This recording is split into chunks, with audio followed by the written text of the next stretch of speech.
उन दिनों शहर में कड़ाके की ठंड पड़ रही थी। ऐसी ठंड की सूरज भी लिहाफ ओढ़कर सो रहा था और हवाएं चाबुक की तरह जिस्म पर पड़ती थीं। करीबी और बेबसी ने लोगों को घेर रखा था। लकड़ियां महंगी थीं, खाना पकाना मुश्किल था और लोगों के चेहरे पर हंसी तो जैसे गायब ही हो गई थी। हर कोई एक दूसरे से शिकायत करता, अपनी किस्मत को कोसता और किसी चमत्कार का इंतजार करता। ऐसे ही माहौल में मुल्ला नसीरुद्दीन भी अपनी पुरानी सी झोपड़ी में अलाव के पास बैठे अपनी दाढ़ी सहला रहे थे। उनकी बीवी फातिमा ने तंज कसा, अजी सुनते हो, बाहर दुनिया ठंड से जम रही है और आप यहाँ बैठे दाढ़ी के बाल गिन रहे हो। कुछ करते क्यों नहीं? मुल्ला ने गहरी सांस ली और मुस्कुराकर कहा, फातिमा, मैं कुछ करने की ही सोच रहा हूँ। इस शहर को ठंड से ज्यादा इसके लोगों की मायूसी खाई जा रही है। इन्हें एक ऐसे चमत्कार की जरूरत है जो इन्हें हंसा भी दे और एक जरूरी सबक भी सिखा दे। अगली सुबह पूरे शहर ने एक अजीब नजारा देखा। मुल्ला नसीरुद्दीन अपने घर के बाहर एक छोटा सा चबूतरा बनाकर बैठे थे। उनके सामने एक पुराना, घिसा-पिटा, काले रंग का पतीला रखा हुआ था। पतीला इतना साधारण था कि कोई कबाड़ी भी उसे 2 टके में न खरीदता। लेकिन मुल्ला उस पतीले के साथ ऐसा व्यवहार कर रहे थे जैसे वो कोई शाही खजाना हो। वो उसे मलमल के कपड़े से चमका रहे थे, उससे धीमी आवाज में बातें कर रहे थे और बीच बीच में उसे प्यार से थपथपा भी रहे थे। जो भी वहां से गुजरता, रुककर जरूर देखता। एक पड़ोसी ने पूछा, मुल्ला जी, खैरियत तो है? इस पुराने पतीले पर इतनी मोहब्बत क्यों लुटा रहे हो? मुल्ला ने रहस्यमय अंदाज में कहा, अरे नादान, तुम इसे सिर्फ एक पतीला समझ रहे हो। ये मामूली पतीला नहीं, ये जादुई पतीला है। जादुई? पड़ोसी की आंखें फैल गईं। हाँ, ये खुद-ब-खुद खाना पकाता है। बस इसमें कच्चा सामान डालो और ये मिनटों में लजीज खाना तैयार कर देता है। न आग की जरूरत, न लकड़ी की। ये खबर शहर में आग की तरह फैल गई। मुल्ला के पास जादुई पतीला है, बिना आग के खाना पकाता है। देखते ही देखते मुल्ला के घर के बाहर भीड़ जमा हो गई। हर कोई उस पतीले को देखने के लिए बेताब था। शहर का सबसे अमीर लेकिन महाकंजूस सेठ धनीराम भी वहां आ धमका। उसने कहा, मुल्ला, ये क्या बकवास है? अगर ये पतीला जादुई है तो हमें कुछ पकाकर दिखाओ। मुल्ला ने मुस्कुराकर कहा, जरूर दिखाऊंगा सेठ जी, लेकिन आज नहीं। इस पतीले की शक्ति का प्रदर्शन कल दोपहर को शहर के मुख्य चौराहे पर होगा। मैं पूरे शहर के लिए खिचड़ी बनाऊंगा। पूरे शहर में हलचल मच गई। मुल्ला कल सबके सामने चमत्कार दिखाने वाले थे। कुछ लोग उत्साहित थे तो कुछ को यकीन नहीं हो रहा था। शहर के सबसे बड़े ज्ञानी पंडित ज्ञानचंद ने अपनी नाक सिकोड़कर कहा, ये सब ढोंग है। मैं कल खुद वहां मौजूद रहूंगा और इस फकीर का पर्दाफाश करूंगा। अगले दिन शहर का मुख्य चौराहा खचाखच भरा हुआ था। बच्चे, बूढ़े, औरतें, मर्द सब जमा थे। काजी साहब, सेठ धनीराम और पंडित ज्ञानचंद के लिए कांस बैठने का इंतजाम किया गया था। मुल्ला नसीरुद्दीन अपने गधे पर सवार होकर वहां पहुंचे। उनके हाथ में वही काला पतीला था। उन्होंने पतीले को बीच में एक तिपाई पर रखा। भाइयों और बहनों, मुल्ला ने जोर से आवाज लगाई, आज आप अपनी आंखों से चमत्कार देखेंगे। ये पतीला आज सबके लिए खिचड़ी बनाएगा।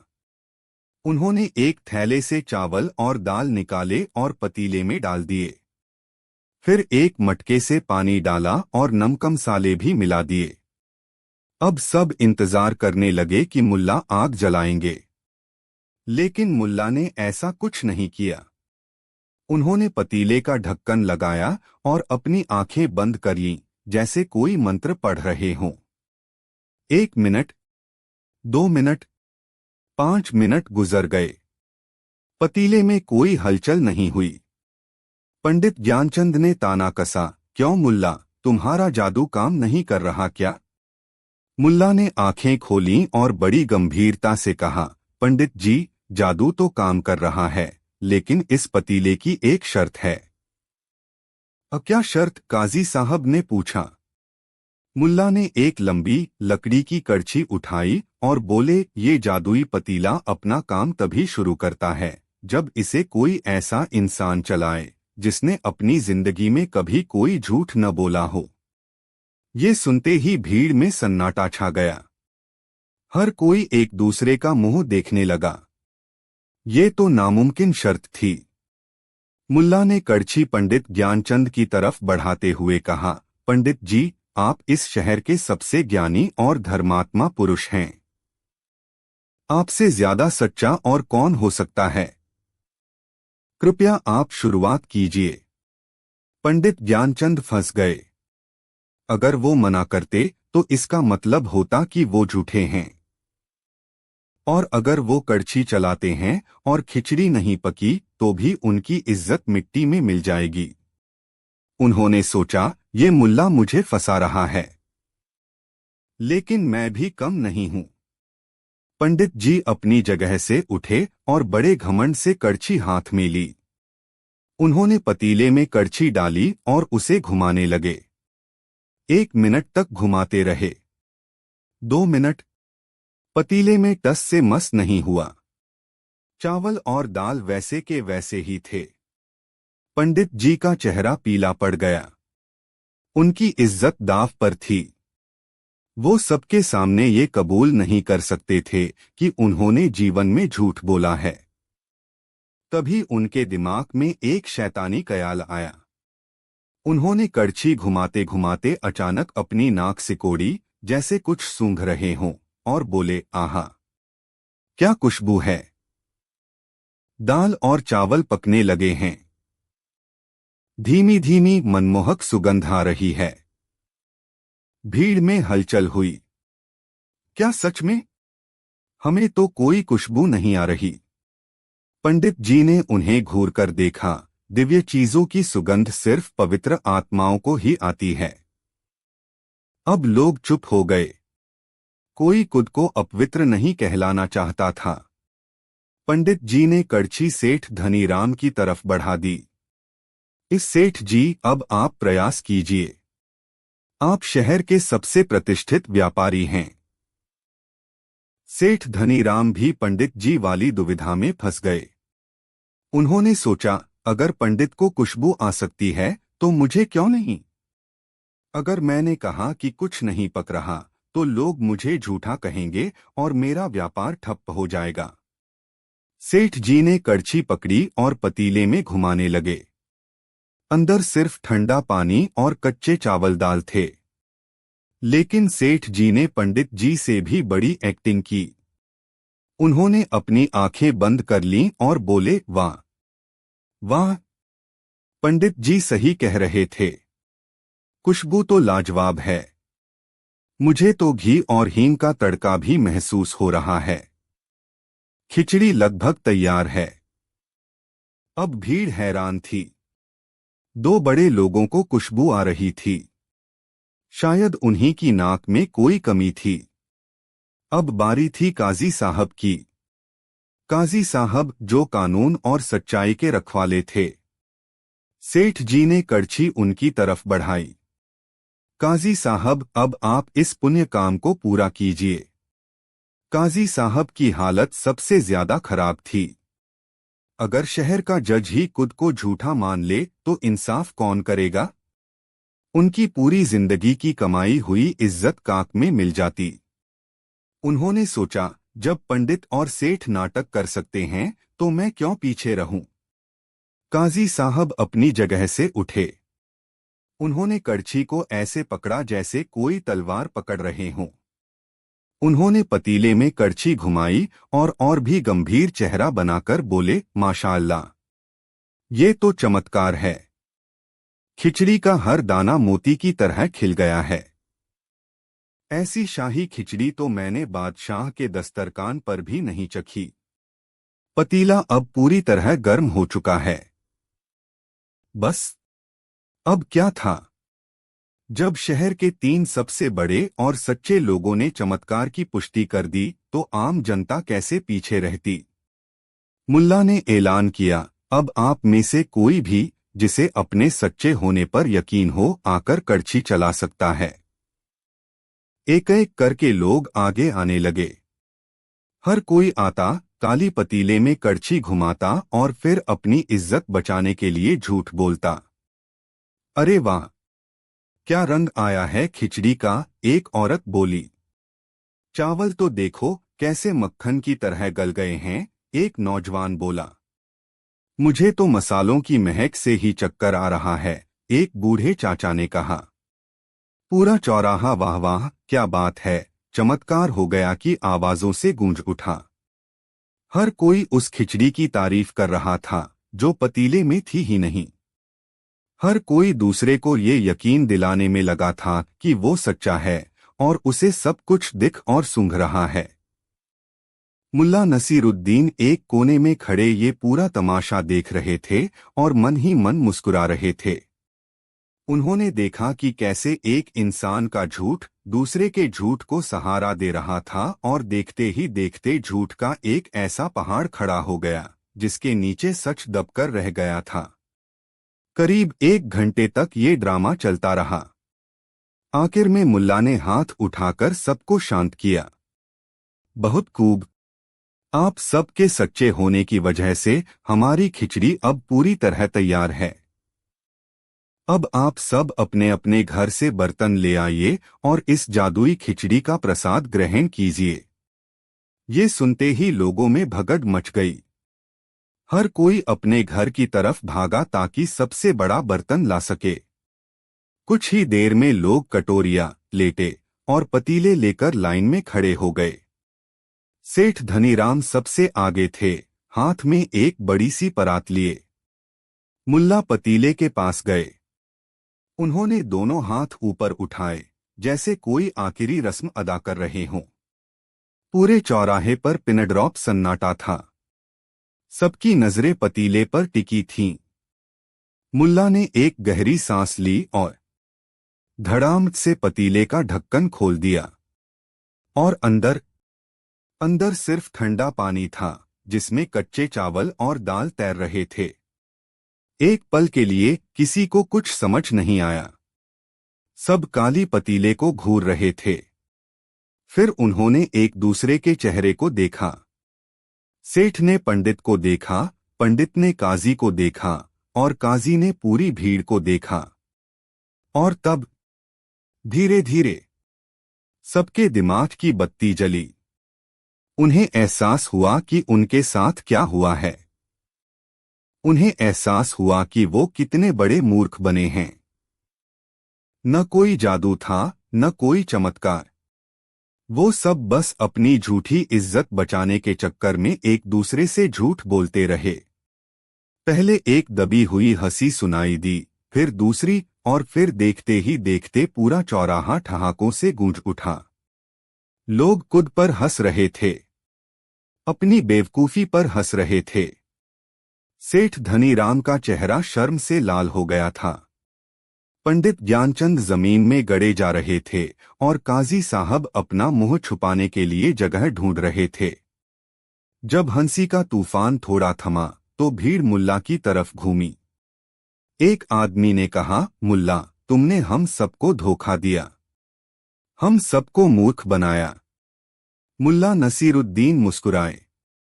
ये उनकी वो कास मुस्कान थी जिसमें शरारत भी थी और ज्ञान भी। उन्होंने बड़ी शांति से जवाब दिया, नहीं मेरे दोस्त, मैंने तुम्हें मूर्ख नहीं बनाया, तुम सबने मिलकर एक दूसरे को मूर्ख बनाया।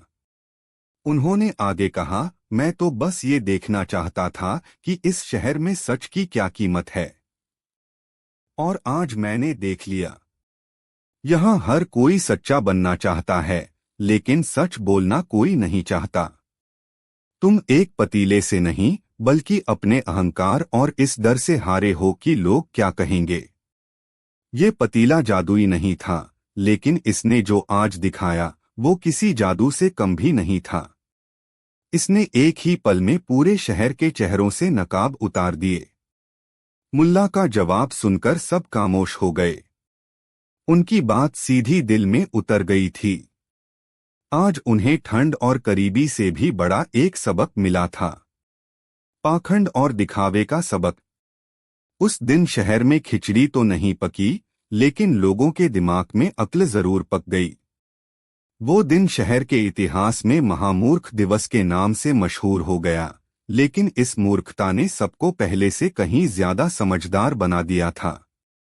तो दोस्तों, ये थी मुल्ला नसीरुद्दीन की चतुराई की कहानी, जिसने साबित कर दिया कि सबसे बड़ा जादूगर वो नहीं जो चमत्कार दिखाता है, बल्कि वो है जो इंसान को उसकी असलियत का आईना दिखा दे।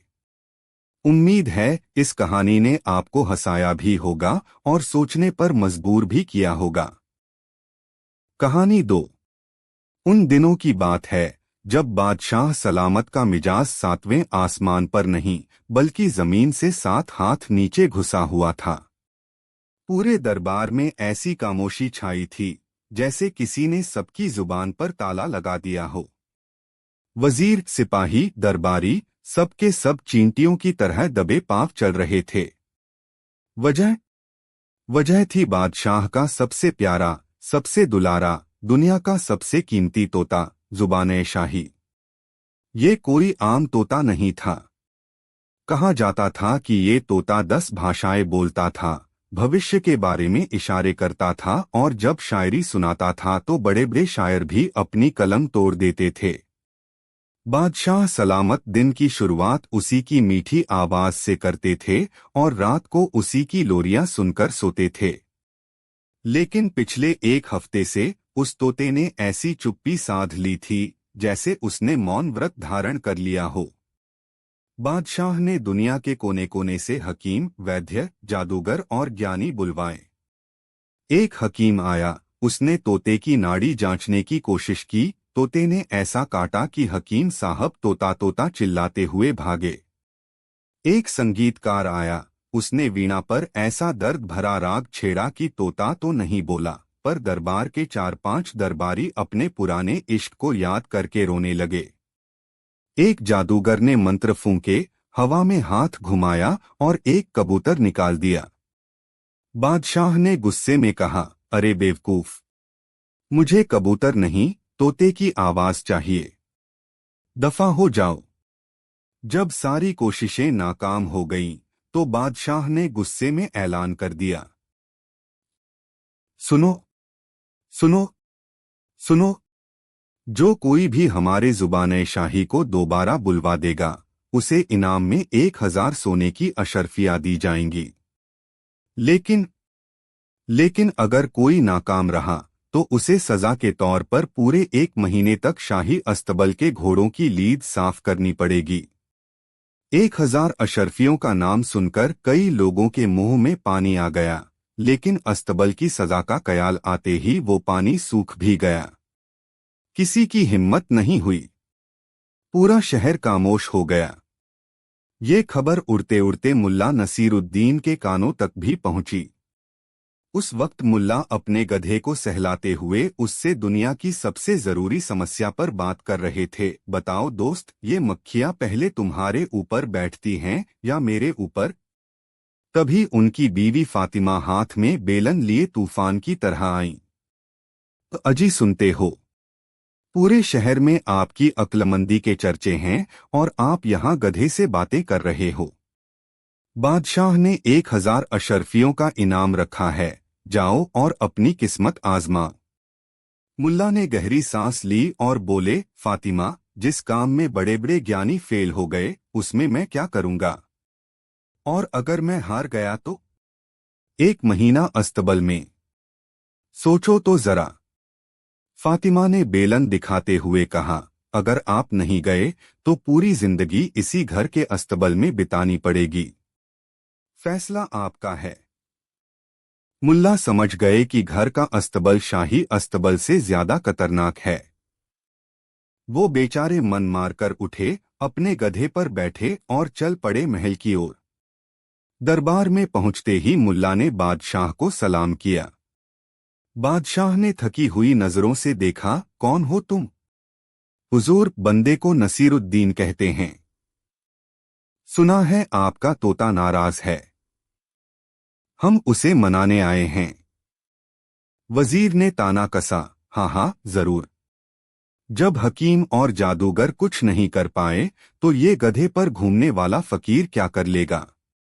मुल्ला मुस्कुराए और बोले, वजीर साहब, कभी कभी जहां बड़ी बड़ी तलवारें काम नहीं आती, वहां एक छोटी सी सुई काम कर जाती है। मुझे बस एक मौका चाहिए।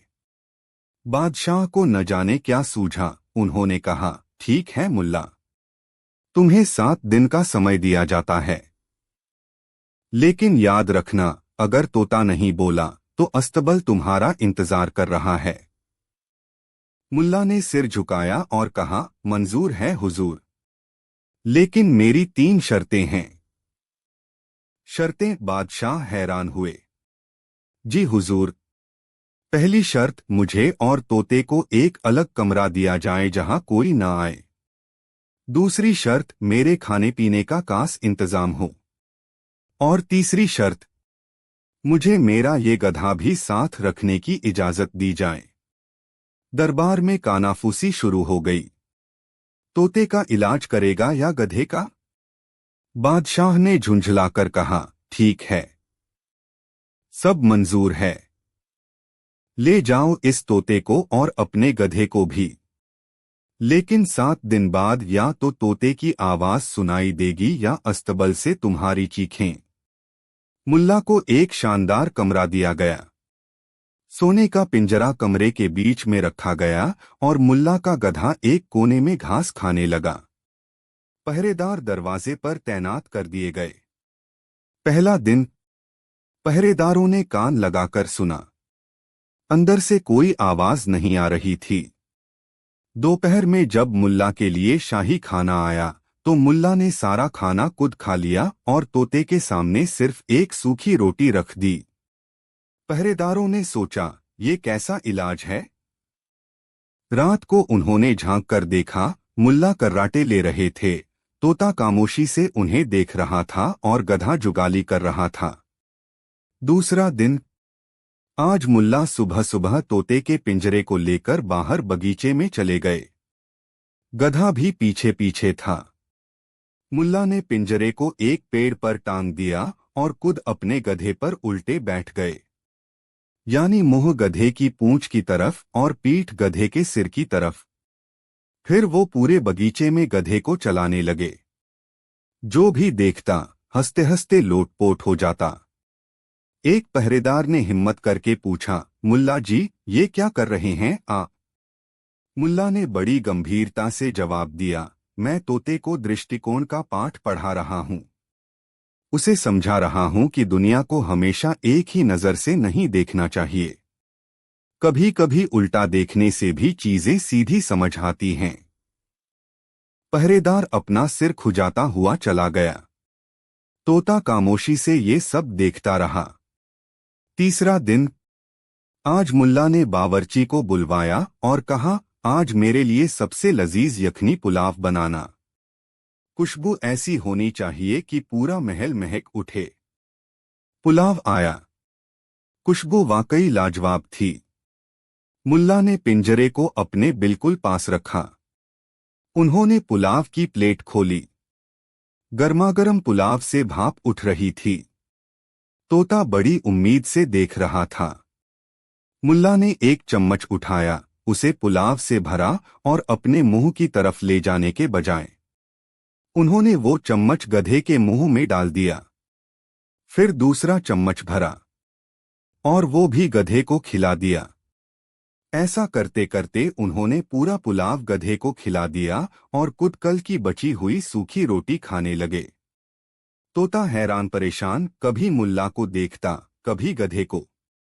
पहरेदार ने पूछा, मुल्ला जी, ये क्या मजाक है? मुल्ला ने डकार लेते हुए कहा, ये मजाक नहीं, एहसास का सबक है। मैं तोते को समझा रहा हूं कि जब कोई चीज आपके बिल्कुल पास होकर भी आपको न मिले तो कैसा महसूस होता है।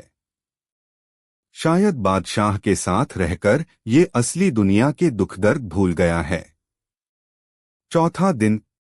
आज मुल्ला ने एक बड़ा सा आईना मंगवाया और उसे तोते के पिंजरे के ठीक सामने रख दिया। फिर वो खुद आईने के सामने बैठ गए और अजीब अजीब से मुंह बनाने लगे। कभी हंसते, कभी रोते, कभी जीभ निकालते। तोता खामोशी से आईने में अपनी शक्ल और मुल्ला की हरकतें देखता रहा। पूरा दिन यही चलता रहा। शाम को पहरेदार ने पूछा, आज कौन सा पाठ चल रहा था मुल्ला जी? मुल्ला ने थके हुए अंदाज में कहा, आज आत्मचिंतन का दिन था। मैं तोते को सिखा रहा था कि दूसरों पर हंसने से पहले इंसान को खुद अपनी शक्ल आईने में देख लेनी चाहिए। पांचवा दिन। आज मुल्ला ने कुछ नहीं किया। वो बस एक कोने में कंबल ओढ़कर बैठ गए और ऊंची ऊंची आवाज में शिकायतें करने लगे। हाय, मेरी कमर में दर्द है। हाय, मेरा सिर फटा जा रहा है। इस दुनिया में कोई किसी का नहीं है। सब मतलबी हैं। हाय रे मेरी फूटी किस्मत।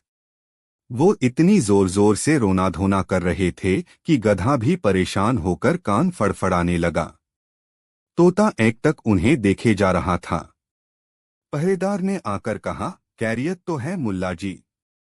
मुल्ला ने आंसू पोंछते हुए कहा, मैं तोते को सहानुभूति का महत्व सिखा रहा हूं। जब तक वो दूसरों का दुख नहीं समझेगा तब तक उसके दिल से आवाज कैसे निकलेगी। छठा दिन। आज मुल्ला सुबह से ही बहुत खुश थे। वो कमरे में नाच रहे थे, गा रहे थे और गधे को गले लगा कर घूम रहे थे। उन्होंने बावर्ची से जलेबियां मंगवाईं और गधे के साथ मिलकर खाईं। उन्होंने तोते से कहा, देखा, जिंदगी में सिर्फ गम ही नहीं है, खुश रहना भी जरूरी है। आज का पाठ है खुशी। तोता अब भी चुप था, लेकिन उसकी आंखों में एक अजीब सी चमक थी। वो कभी मुल्ला को देखता, कभी गधे को और कभी अपने पिंजरे की सलाखों को। सातवां और आखिरी दिन। पूरे महल में तनाव का माहौल था। आज फैसले का दिन था। अगर तोता नहीं बोला तो मुल्ला सीधे अस्तबल जाएंगे। दरबार खचाखच भरा हुआ था। बादशाह अपने सिंहासन पर बैठे थे। उनका चेहरा पत्थर की तरह सख्त था। मुल्ला नसीरुद्दीन बड़े शांत भाव से दरबार में हाजिर हुए।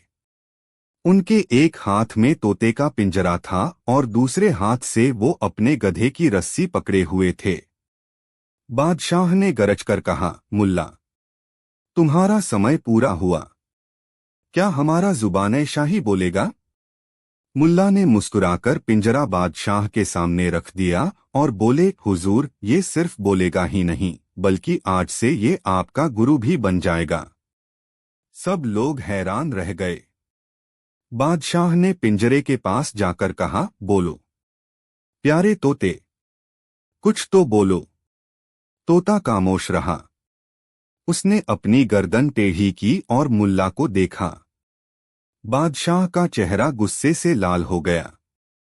उन्होंने सिपाहियों को हुक्म दिया, ले जाओ इस धोखेबाज को और डाल दो इसे अस्तबल में। आज से घोड़े इसकी शक्ल देखकर ही लीड करेंगे। सिपाही मुल्ला की तरफ बढ़े।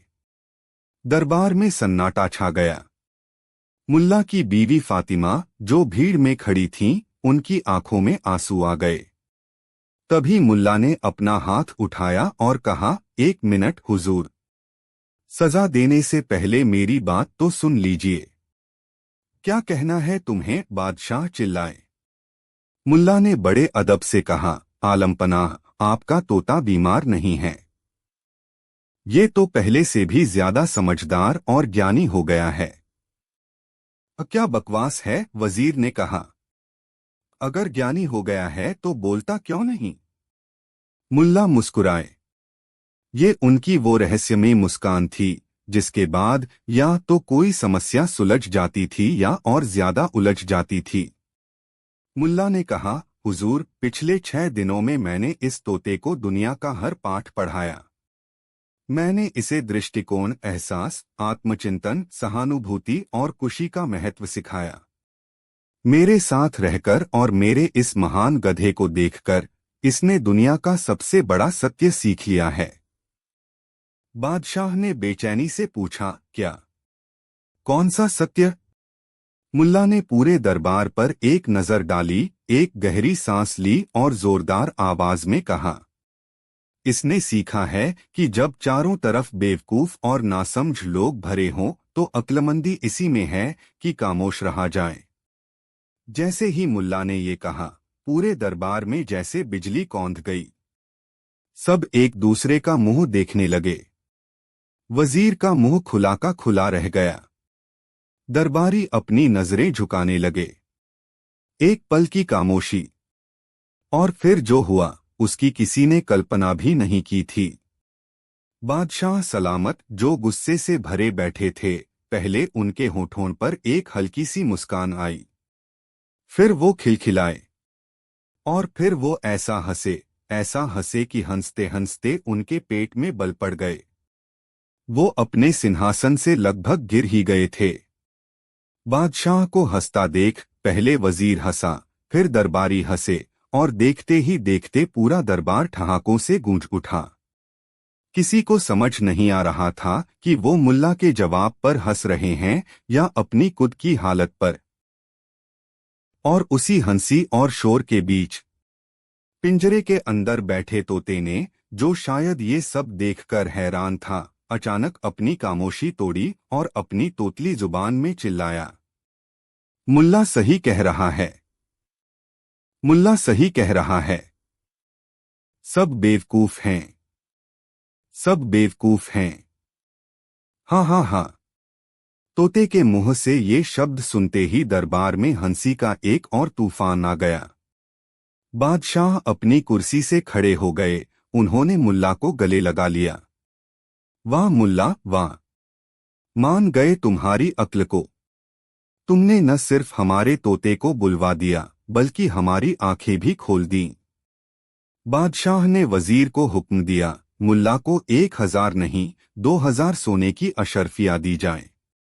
और आज से ये तोता हमारा जुबान शाही नहीं, बल्कि गुरुए शाही कहलाएगा, जो हमें याद दिलाएगा कि कब बोलना है और कब चुप रहना है।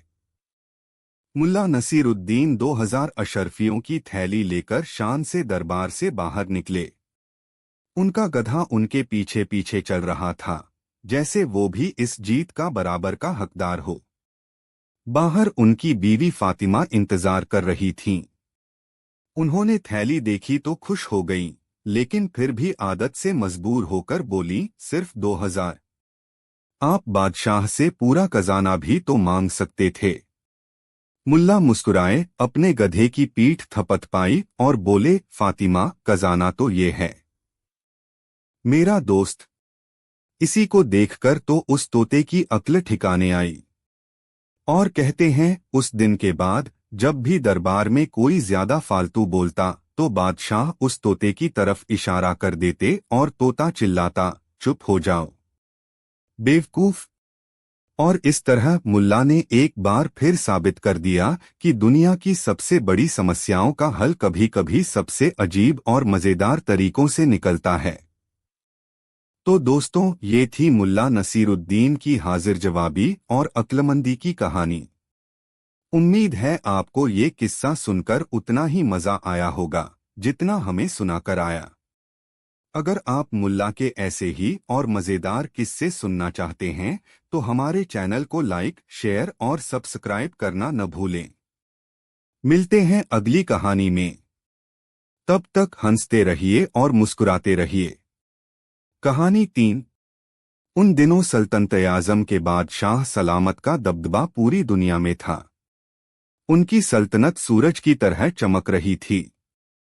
खजाना सोने और हीरों से लबालब था। फौज इतनी बड़ी थी कि दुश्मन सपने में भी हमला करने से डरते थे। और दरबार तो जैसे अक्ल और हुनर का समंदर था। एक से बढ़कर एक ज्ञानी, दार्शनिक, वैज्ञानिक और कलाकार बादशाह की शान में चार चांद लगाते थे। बादशाह को अपनी सल्तनत से ज्यादा गुरूर अपने इन्हीं अक्लमंद दरबारियों पर था। उन्हें लगता था कि दुनिया में ऐसा कोई सवाल नहीं, ऐसी कोई पहेली नहीं, जिसका जवाब उनके दरबार में मौजूद न हो।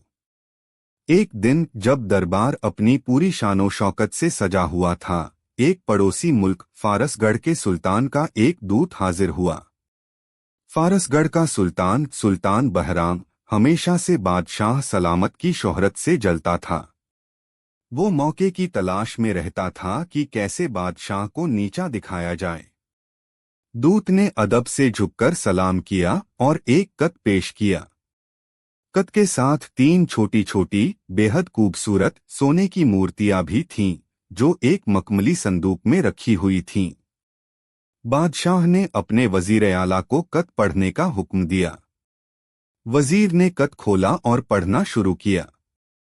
जैसे जैसे वो पढ़ता गया, उसके चेहरे का रंग उड़ता गया और दरबार में बैठी मक्खी की भिनभिनाहट भी साफ सुनाई देने लगी। कत में लिखा था, सल्तनत आज़म के बादशाह सलामत, हमने आपकी और आपके ज्ञानियों की अक्लमंदी के बहुत चर्चे सुने हैं। इसलिए हम आपके दरबार की परीक्षा लेने के लिए ये 3 सोने की मूर्तियां भेज रहे हैं। ये तीनों मूर्तियां देखने में हूबहू एक जैसी हैं, एक ही वजन, एक ही आकार, एक ही कारीगरी। लेकिन असल में ये एक जैसी नहीं हैं। इनमें से एक मूर्ति सबसे अच्छी है, एक औसत है और एक सबसे बुरी है। आपके पास 7 दिनों का वक्त है। अगर आपके ज्ञानी यह पता लगा सके कि कौन सी मूर्ति क्या है, तो हम आपकी सल्तनत की बुद्धिमानी का लोहा मान लेंगे। लेकिन अगर आप नाकाम रहे, तो आपको हमारी सल्तनत को सालाना 1 लाख सोने की अशर्फिया बतौर नजराना भेजना होगा। यह आपकी अक्ल का इम्तिहान है, उम्मीद है आप इसमें खरे उतरेंगे। कत खत्म होते ही पूरे दरबार में सन्नाटा छा गया। यह सिर्फ एक पहेली नहीं थी, यह सल्तनत की इज्जत पर सीधा हमला था। अगर वो हार गए तो दुनिया भर में उनकी जग हंसाई होगी। बादशाह का चेहरा गुस्से से तमतमा उठा। उन्होंने गरज कर कहा, ये बहराम हमारी अक्ल को ललकार रहा है। हमें उसकी चुनौती मंजूर है। इन मूर्तियों को दरबार के बीच में रखो। तीनों मूर्तियों को एक मेज पर सजा दिया गया। वो वाकई एक जैसी थीं। उनमें बाल बराबर भी फर्क खोज पाना नामुमकिन था। बादशाह ने अपने सबसे काबिल जौहरी को बुलाया। जौहरी ने हर मूर्ति को अपनी आंखों पर कांस किस्म का चश्मा लगाकर घंटों तक परखा। उसने उन्हें तौला, नापा, उनकी चमक जांची, लेकिन आखिर में सिर झुकाकर बोला, आलमपनाह बनाने वाले ने कोई कसर नहीं छोड़ी। ये तीनों हर लिहाज से एक समान हैं। फिर सल्तनत के सबसे बड़े मूर्तिकार को बुलाया गया। उसने मूर्तियों को छुआ, उनकी बनावट को महसूस किया, हर नक्काशी को अपनी उंगलियों से टटोला। कई घंटों बाद उसने भी हार मान ली। हुजूर, कारीगरी में कोई अंतर नहीं है। अब बारी थी दरबार के ज्ञानियों और वैज्ञानिकों की। एक ने कहा, शायद सोने की शुद्धता में फर्क हो। मूर्तियों को कसौटी पर परखा गया, लेकिन तीनों 100% कालिस सोने की थीं। दूसरे ने कहा, हो सकता है इन्हें अलग अलग तापमान पर बनाया गया हो। मूर्तियों को हल्का सा गर्म करके देखा गया, लेकिन कोई नतीजा नहीं निकला। तीसरे ने तो यहाँ तक कह दिया कि हुजूर, ये कोई जादूटोना है, हमें किसी तांत्रिक को बुलाना चाहिए। बादशाह ने उसे ऐसी नजरों से घूरा कि वो बेचारा चुप हो गया। दिन बीतते गए। पहला दिन, दूसरा दिन, तीसरा दिन। सल्तनत के सारे अक्लमंद उन 3 मूर्तियों के सामने अपनी अक्ल का जनाजा निकलते देख रहे थे। दरबार का माहौल बोझिल हो चुका था। बादशाह का पारा 7वें आसमान पर था। उनका गुरूर मिट्टी में मिल रहा था। छठे दिन की शाम तक जब कोई हल नहीं निकला, तो बादशाह ने गुस्से में चिल्लाकर कहा, क्या यही है तुम्हारी अक्लमंदी? तुम सब मेरी सल्तनत पर एक बोझ हो। अगर कल सुबह तक इस पहेली का हल नहीं मिला तो तुम सब अपनी जागीरों और पदों से हाथ धो बैठोगे। दरबार में खौफ का माहौल पसर गया। वजीर और सारे दरबारी पसीने पसीने हो गए। तभी दरबार के एक कोने में खड़ा एक बूढ़ा सिपाही, जिसने अपनी पूरी जिंदगी महल की सेवा में गुजार दी थी, डरते डरते आगे आया।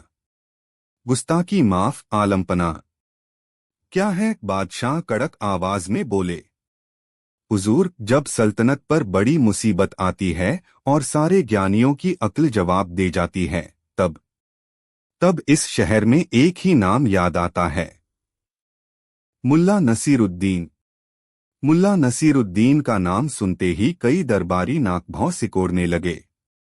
वजीर ने कहा, आलम पनाह, वो तो एक फकीर है जो दिन भर अपने गधे पर घूमता है और फालतू की बातें करता है। वो इस मसले को क्या हल करेगा? बादशाह हताश हो चुके थे। उन्होंने गहरी सांस ली और कहा, जब समंदर में जहाज डूब रहा हो तो तिनके का सहारा भी बहुत होता है। जाओ उस मुल्ला को बुलाकर लाओ। कहो, बादशाह ने याद किया है। दो सिपाही फौरन मुल्ला के घर की तरफ भागे। उस वक्त मुल्ला नसीरुद्दीन अपने घर की छत पर बैठे अपने गधे से एक बहुत ही गंभीर विषय पर चर्चा कर रहे थे। बताओ दोस्त, जब तुम ढेंचू ढेंचू करते हो तो तुम्हें अपनी आवाज सुरीली लगती है या बेसरी?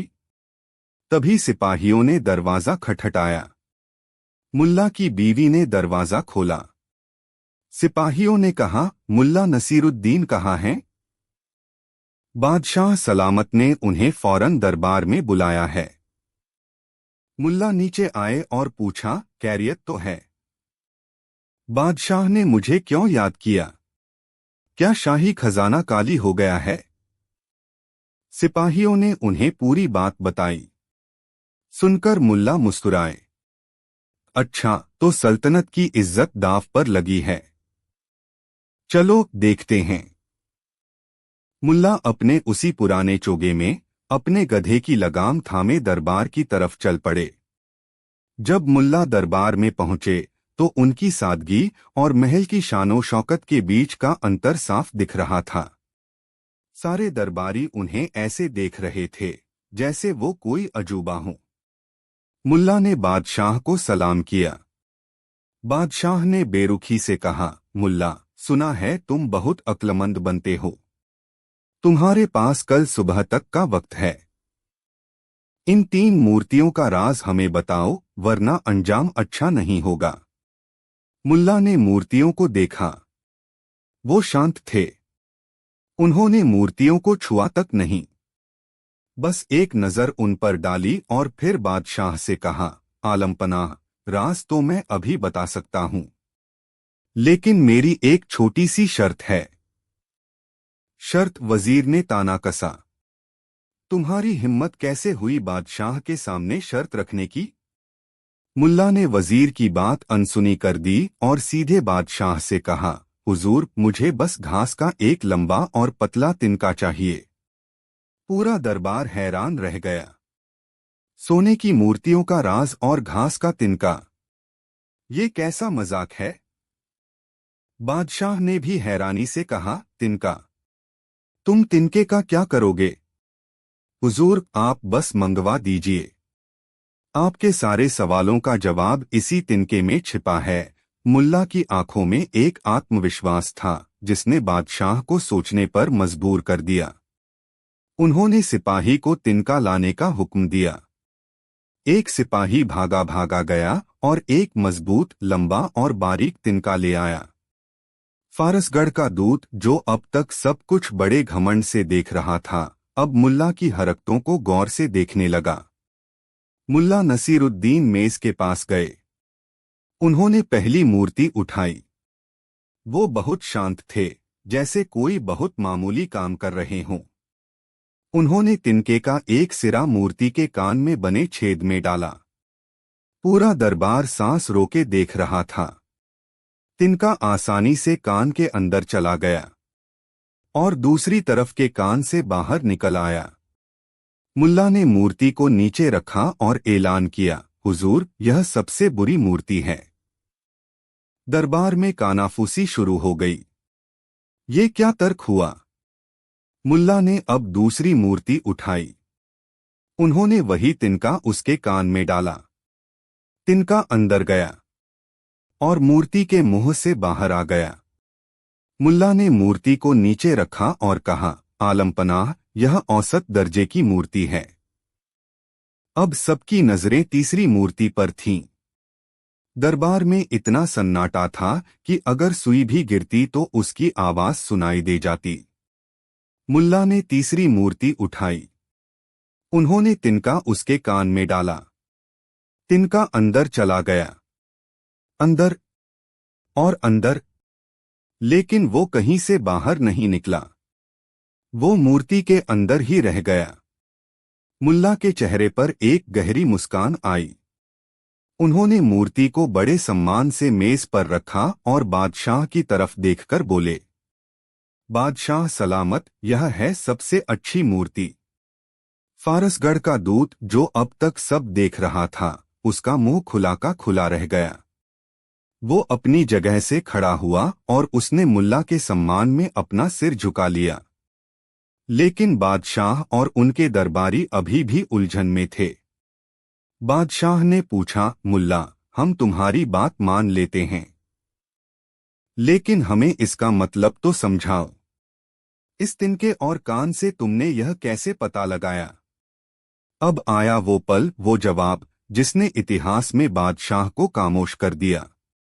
मुल्ला नसीरुद्दीन ने पूरे दरबार पर एक नजर डाली और फिर बड़े शांत और गहरे लहजे में बोलना शुरू किया। आलमपनाह, ये मूर्तियां सिर्फ सोने के बेजान पुतले नहीं हैं। ये इंसानी फितरत के 3 रूप हैं। ये 3 तरह के इंसानों को दर्शाती हैं। वो पहली मूर्ति की तरफ इशारा करके बोले, यह पहला इंसान है।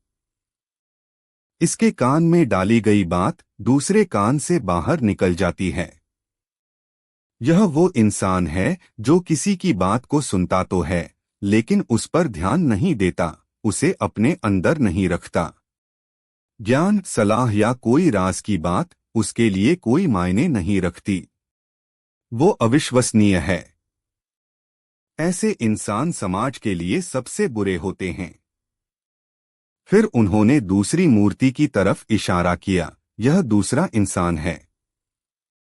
इसके कान में डाली गई बात इसके मुंह से बाहर आ जाती है। यह वो इंसान है जो हर सुनी हुई बात को फौरन दूसरों को बता देता है। वो ज्ञान तो लेता है, लेकिन उसे पचाने या समझने के बजाय सिर्फ दूसरों को बताने के लिए इस्तेमाल करता है। वो गॉसिप करता है, राज नहीं रख सकता। ऐसे लोग न अच्छे होते हैं न बुरे, बस औसत होते हैं। दुनिया में ज्यादातर लोग ऐसे ही होते हैं। आखिर में मुल्ला ने अपनी उंगली तीसरी मूर्ति की तरफ उठाई, जिसकी आभा अब पहले से कहीं ज्यादा लग रही थी। और आलमपनाह, यह है तीसरा इंसान। इसके कान में डाली गई बात इसके दिल और दिमाग में उतर जाती है और वहीं रह जाती है। वो बाहर नहीं निकलती।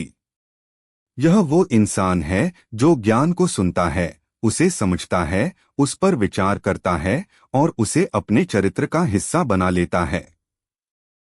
वो भरोसेमंद है, एक सच्चा दोस्त है, एक बुद्धिमान सलाहकार है।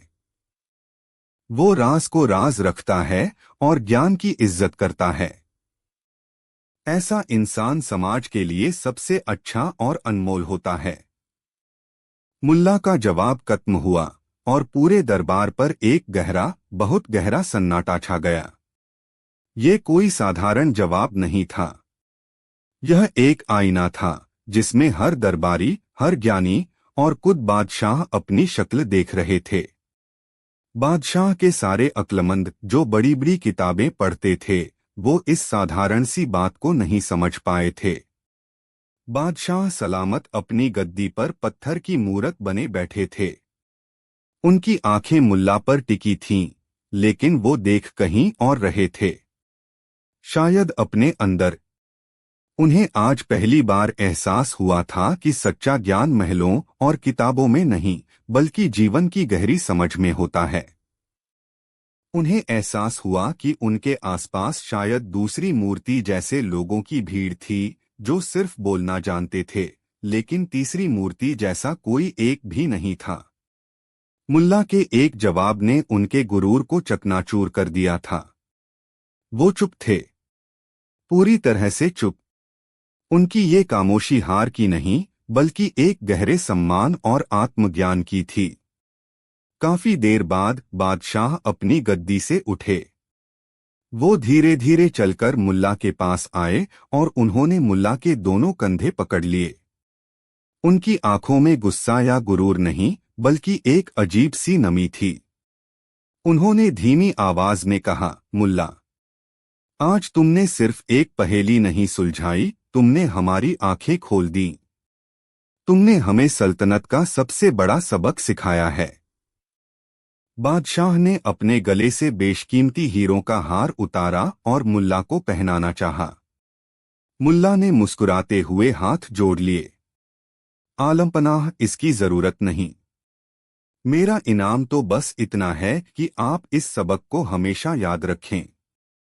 फिर वो मुड़े और अपने गधे की लगाम पकड़कर उसी सादगी से दरबार से बाहर चले गए, जैसे आए थे। उस दिन के बाद सल्तनत-ए-आज़म में बहुत कुछ बदल गया। बादशाह अब सिर्फ बोलने वालों की नहीं, बल्कि खामोशी से सुनने और समझने वालों की इज्जत करने लगे। और मुल्ला नसीरुद्दीन का वो एक जवाब इतिहास के पन्नों में हमेशा के लिए अमर हो गया। एक ऐसा जवाब जिसे सुनकर सर्वशक्तिमान बादशाह भी चुप हो गया था। तो दोस्तों, कैसी लगी आपको ये कहानी? हमें कमेंट्स में जरूर बताइएगा।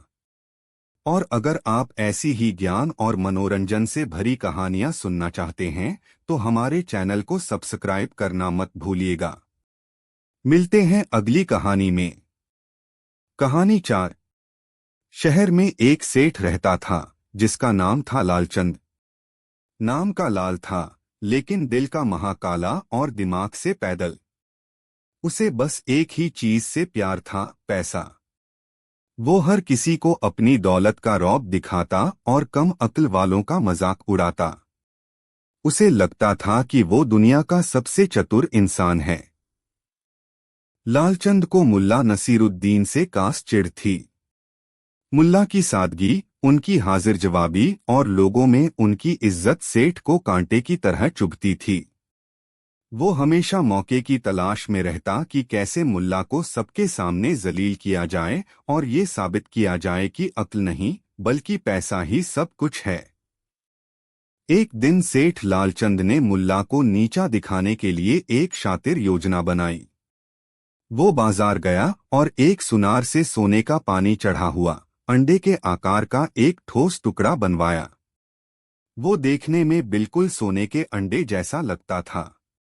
अगली सुबह जब मुल्ला अपने गधे को लेकर बाजार की तरफ जा रहे थे, तो सेठ लालचंद रास्ते में ही मिल गया। अरे मुल्ला जी, कहाँ चले? सेठ ने बड़ी मीठी आवाज में पूछा। सेठ जी, बाजार जा रहा हूँ। घर के लिए कुछ सामान लेना है, मुल्ला ने जवाब दिया। सेठ ने मुल्ला के गधे की तरफ देखा और बोला, मुल्ला जी, आपका ये गधा तो बड़ा मरियल सा लगता है। दिन भर आप इस पर घूमते हैं, ये आपको देता क्या है? मुल्ला मुस्कुराए, सेठ जी, ये सिर्फ मेरी सवारी नहीं, मेरा दोस्त है। सेठ जोर से हंसा, दोस्त? हाँ हाँ हाँ। अरे, जानवर भी वो पालो जो कुछ काम आए। मेरे पास तो ऐसे घोड़े हैं जो हवा से बातें करते हैं। तुम्हारा ये गधा तो सिर्फ ढेंचू ढेंचू करना जानता है। मुल्ला को समझ आ गया कि सेठ आज उन्हें छेड़ने के मूड में हैं। उन्होंने भी खेल खेलने का मन बना लिया। मुल्ला ने अपनी आंखों में एक रहस्यमय चमक लाते हुए कहा, सेठ जी, आप मेरे इस गधे को मामूली समझ रहे हैं। इसकी खूबी दुनिया में किसी को नहीं पता, सिवाय मेरे। सेठ ने उत्सुकता से पूछा, अच्छा, ऐसी क्या खूबी है इसमें जो तुम्हारे सिवा कोई नहीं जानता?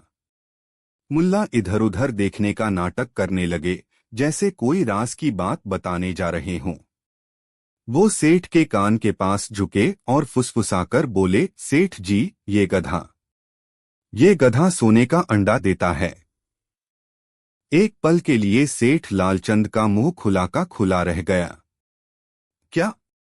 सोने का अंडा? तुम मजाक कर रहे हो? अरे नहीं सेठ जी, मजाक क्यों करूंगा, मुल्ला ने बड़ी संजीदगी से कहा। लेकिन ये इसकी खासियत है कि ये अंडा तभी देता है जब इसे बहुत प्यार से सहलाया जाए और इसके कान में मीठे मीठे गीत सुनाए जाएं। और वो भी हफ्ते में सिर्फ एक बार। सेठ लालचंद की आंखों में लालच की चमक दौड़ गई। सोने का अंडा देने वाला गधा, उसका दिमाग तेजी से दौड़ने लगा। अगर ये गधा मुझे मिल जाए तो मैं तो सल्तनत का सबसे अमीर आदमी बन जाऊंगा। लेकिन उसे मुल्ला पर यकीन नहीं हो रहा था। उसने कहा, मैं कैसे मान लूं? मुझे सबूत चाहिए। मुल्ला ने कहा, ठीक है, आज शाम मेरे घर आइएगा। आज ही वो दिन है जब ये अंडा देने वाला है। लेकिन शर्त ये है कि आप ये बात किसी को बताएंगे नहीं, वरना इसका जादू खत्म हो जाएगा। सेठ खुशी से उछल पड़ा। ठीक है, ठीक है, मैं किसी को नहीं बताऊंगा। शाम को सेठ लालचंद चुपके से मुल्ला के घर पहुंचा। मुल्ला उसे अपने घर के पीछे बाड़े में ले गए, जहां गधा खड़ा जुगाली कर रहा था। मुल्ला ने सेठ से कहा, अब आप यहीं छिपकर देखिए, लेकिन याद रहे कोई आवाज मत कीजिएगा। मुल्ला गधे के पास गए। उन्होंने पहले से ही वो सोने का अंडा अपनी जेब में छिपा रखा था। उन्होंने गधे को प्यार से सहलाना शुरू किया। उसकी पीठ थपथपाई, उसके गर्दन पर हाथ फेरा और फिर उसके कान में कुछ गुनगुनाने लगे। असल में वो कोई गीत नहीं गा रहे थे, बल्कि गधे को धीरे से कह रहे थे, मेरे प्यारे दोस्त, आज बस थोड़ी देर और एक्टिंग कर लो। इस लालची सेठ को आज ऐसा सबक सिखाना है कि जिंदगी भर याद रखे। गधा भी जैसे सब समझ रहा हो, उसने अपनी पूंछ हिलाई और कान फड़फड़ाए। मुल्ला ने कुछ देर तक ये नाटक जारी रखा। फिर उन्होंने बड़ी चालाकी से अपनी जेब से वो सोने का अंडा निकाला और उसे गधे की पूंछ के नीचे जमीन पर रख दिया, जैसे वो अभी अभी वहीं से निकला हो। फिर वो जोर से चिल्लाए, अरे वाह, दे दिया, इसने अंडा दे दिया। सेठ लालचंद, जो पेड़ के पीछे से सब देख रहा था, उसकी आंखें फटी की फटी रह गईं। उसने अपनी आंखों से एक गधे को सोने का अंडा देते हुए देखा था। उसकी खुशी का ठिकाना नहीं रहा। वो दौड़ता हुआ बाहर आया और अंडे को उठाकर देखने लगा। वो बिल्कुल असली सोने जैसा लग रहा था। मुल्ला जी, ये तो चमत्कार है। मैं ये गधा खरीदना चाहता हूं। बोलो, क्या कीमत लोगे? सेठ ने बेताबी से पूछा। मुल्ला ने दुखी होने का नाटक किया। नहीं सेठ जी, मैं इसे नहीं बेच सकता। ये मेरा दोस्त है, मेरे घर का चिराग है। अरे मैं तुम्हें मुंह मांगी कीमत दूंगा, सेठ गिड़गिड़ाने लगा। 1000 सोने की अशर्फिया। मुल्ला ने सिर हिला दिया, नहीं। 5000? बिल्कुल नहीं। ठीक है। आखिरी कीमत 10,000 सोने की अशर्फिया। सोच लो मुल्ला, तुम्हारी 7 पुश्तें बैठकर खाएंगी। मुल्ला ने एक लंबी सांस ली, जैसे वो कोई बहुत बड़ा बलिदान दे रहे हों। ठीक है सेठ जी, आपकी जिद के आगे मैं हार गया। लेकिन आपको वादा करना होगा कि आप इसका पूरा ख्याल रखेंगे, इसे प्यार से सहलाएंगे और रोज इसके कान में मीठे गीत सुनाएंगे। हाँ हाँ, मैं सब करूंगा। मैं तो इसके लिए शाही महल बनवा दूंगा, सेठ ने कहा और फौरन अपने घर भागा।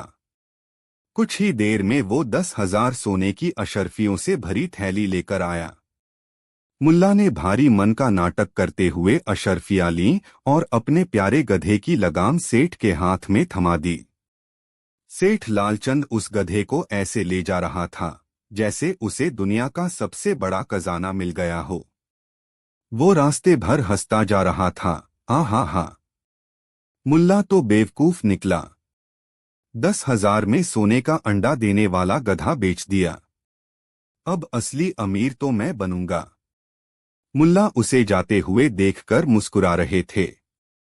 बेटा, असली बेवकूफ कौन है ये तो तुम्हें हफ्ते भर में पता चल जाएगा।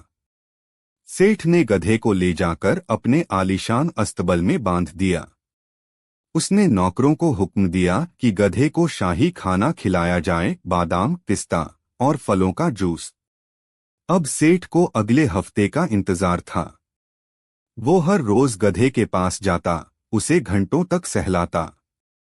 वो फारसी के बड़े बड़े शायरों की गजलें उसके कान में सुनाता।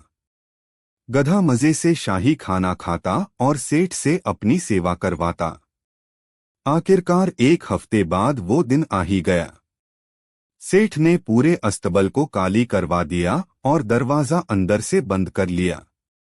उसने गधे की वैसी ही सेवा पूजा शुरू की जैसी मुल्ला ने की थी। वो उसे सहलाता रहा, गीत गाता रहा। 1 घंटा गुजर गया। गधे ने अंडा नहीं दिया। 2 घंटे गुजर गए। गधा बस जुगाली करता रहा।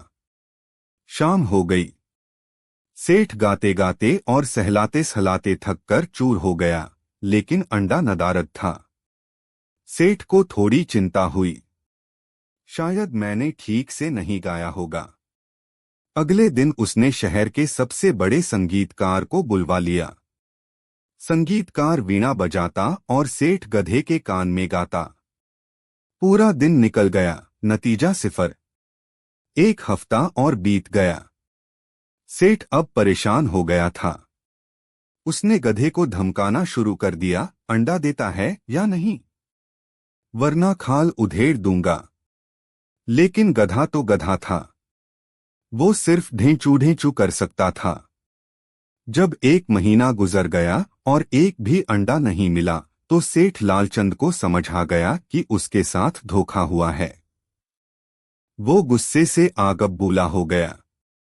वो अपने हाथ में एक चाबुक लेकर सीधा मुल्ला के घर पहुंचा। मुल्ला, बाहर निकलो धोखेबाज, तुमने मुझे ठगा है। तुम्हारा गधा सोने का नहीं, गोबर का अंडा भी नहीं देता, सेठ चिल्ला रहा था। मुल्ला बड़े आराम से घर से बाहर आए, जैसे उन्हें पहले से ही सब पता हो। क्यों सेठ जी, क्या हुआ? मेरे दोस्त बुद्धिमान ने आपको परेशान तो नहीं किया? परेशान? उसने मुझे बर्बाद कर दिया। उसने एक भी अंडा नहीं दिया। मेरे 10,000 अशर्फिया वापस करो, वरना मैं काजी के पास जाऊंगा। मुल्ला ने बड़ी शांति से जवाब दिया, सेठ जी, इसमें मेरी क्या गलती है? मैंने तो आपको पहले ही कहा था कि ये गधा अंडा तभी देता है जब इसे बहुत प्यार से रखा जाए। लगता है आपके दिल में प्यार नहीं, सिर्फ लालच था। जानवर भी दिल की बात समझ जाते हैं। बकवास बंद करो, सेठ चिल्लाया। अच्छा, एक बात बताइए, मुल्ला ने पूछा। जब आपने मुझसे ये गधा खरीदा था, तब क्या मैंने आपको कोई लिखित दस्तावेज दिया था कि ये गधा सोने का अंडा देता है? सेठ चुप हो गया। नहीं, दस्तावेज तो नहीं दिया था। क्या इस सौदे का कोई गवाह है जिसके सामने मैंने ये कहा हो? नहीं, गवाह भी कोई नहीं है, सेठ ने धीरे से कहा। तो फिर काजी साहब के पास जाकर आप क्या कहेंगे? मुल्ला ने मुस्कुराते हुए पूछा। आप कहेंगे कि हुजूर, मैं इतना बड़ा बेवकूफ हूं कि मैंने एक गधे के सोने का अंडा देने की बात पर यकीन कर लिया और 10,000 अशर्फिया लुटा दी। ये सुनते ही सेठ लालचंद का चेहरा देखने लायक था। उसे एहसास हुआ कि वो बुरी तरह फंस चुका है। अगर वो काजी के पास जाता है तो उसकी रही सी इज्जत भी मिट्टी में मिल जाएगी। पूरा शहर उस पर हंसेगा। वो कुछ नहीं कर सकता था। वो सिर्फ अपनी बेवकूफी पर पछता सकता था। मुल्ला ने उसकी हालत देखकर कहा, सेठ जी, दौलत से आप कीमती चीजें खरीद सकते हैं, लेकिन अक्ल नहीं। आपने मुझे बेवकूफ बनाने की कोशिश की, लेकिन आपके लालच ने आपको ही सबसे बड़ा बेवकूफ बना दिया। सेठ लालचंद शर्म से पानी पानी हो गया। वो बिना एक शब्द कहे अपना सा मुंह लेकर वहां से चला गया। उस दिन के बाद उसने कभी किसी को अपनी दौलत का रौब नहीं दिखाया और न ही किसी कम अक्ल वाले का मजाक उड़ाया। उसे जिंदगी का सबसे बड़ा सबक मिल चुका था। तो दोस्तों, ये थी कहानी कि कैसे मुल्ला ने अपनी अक्ल से एक घमंडी बेवकूफ को और भी बड़ा बेवकूफ बना दिया। इस कहानी से हमें सीख मिलती है कि लालच और घमंड इंसान की अक्ल पर पर्दा डाल देते हैं। उम्मीद है आपको ये मजेदार किस्सा पसंद आया होगा। अगर हाँ, तो इस वीडियो को लाइक और शेयर करना न भूलें और हमारे चैनल को सब्सक्राइब जरूर करें। मिलते हैं अगली कहानी में। कहानी 5। उन दिनों मुल्ला नसीरुद्दीन की माली हालत कुछ ज्यादा ही पतली चल रही थी। घर में आटा खत्म था, दाल का डिब्बा काली था और उनकी बीवी फातिमा का गुस्सा 7वें आसमान पर था। हर सुबह फातिमा उन्हें ताना मारती, अजी सुनते हो, सिर्फ अक्ल की बातें करने से पेट नहीं भरता। जाकर कुछ काम धंधा क्यों नहीं करते। एक दिन तंग आकर मुल्ला ने फैसला किया कि वो कुछ व्यापार करेंगे। उन्होंने अपनी बची खुची जमा पूंजी से पास के गांव से नमक की एक बड़ी बोरी खरीदी। उनका प्लान था कि वो इसे शहर के बाजार में बेचकर अच्छा मुनाफा कमाएंगे। अब सवाल था कि नमक की इतनी भारी बोरी शहर तक कैसे ले जाई जाए।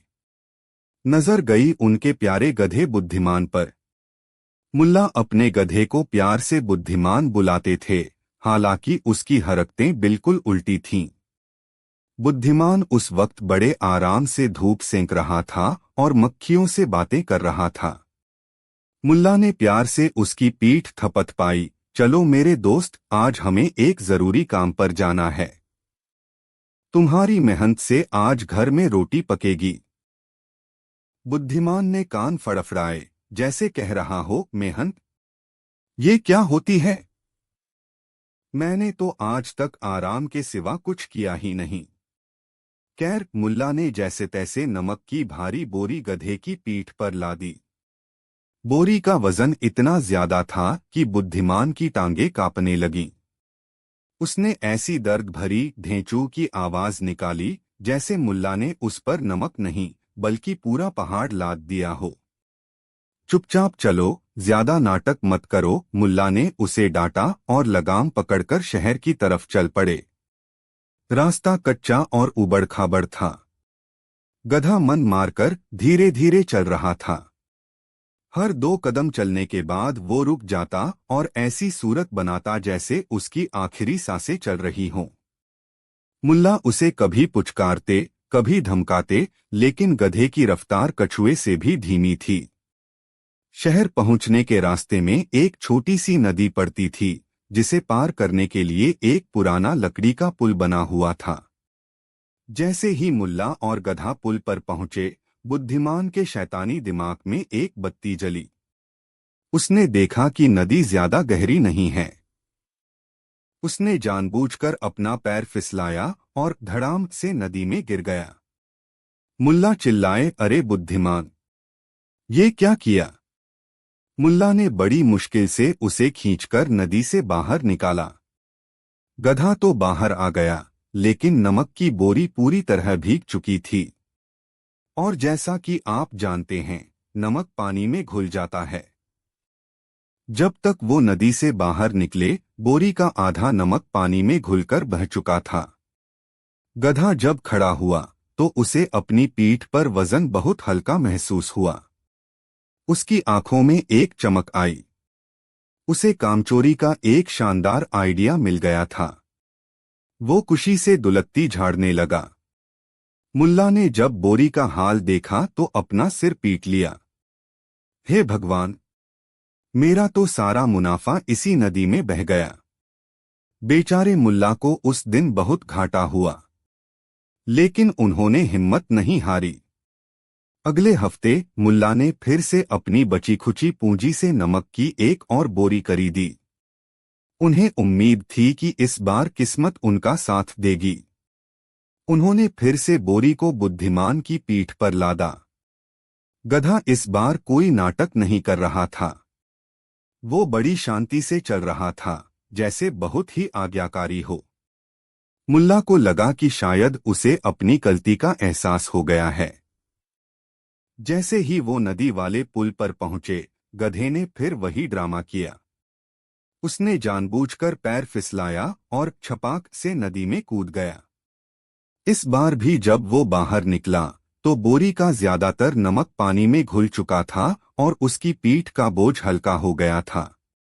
अब मुल्ला को पूरा यकीन हो गया कि ये कोई हादसा नहीं, बल्कि उनके बुद्धिमान गधे की सोची समझी साजिश है। मुल्ला का चेहरा गुस्से से लाल हो गया, लेकिन उन्होंने गधे को कुछ नहीं कहा।